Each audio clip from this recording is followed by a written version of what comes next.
laut yang terjadi Luau Ronyo yang membuat tinggi meluap yang menggenangi yaitu areal persawahan di Kecamatan Santera Bayu, Kampung Glung dan Kampung Belet dan sekitarnya, yang membuat petani dan masyarakat terkendala biceh-biceh di bawah mudah-mudahan ukur solusi di masyarakat salurannya jauh curah rayu agar cepat mudah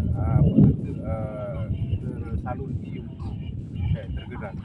Demikian Ketua Divisi Perturan Aceh Seranto Santera Bayu melaporkan dari Kecamatan Santera Bayu. Salam pas ada untuk Anda. Assalamualaikum. Ke tempat pengungsian sementara masyarakat yang terdampak banjir luapan, ya.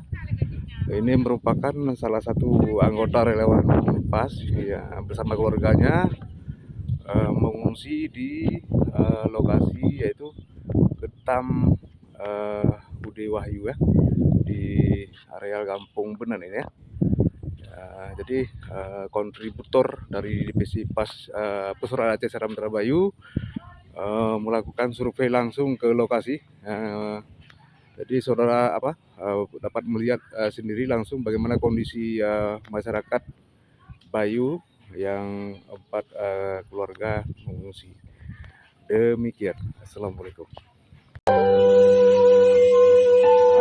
Mutua bangsa Aceh tak sayang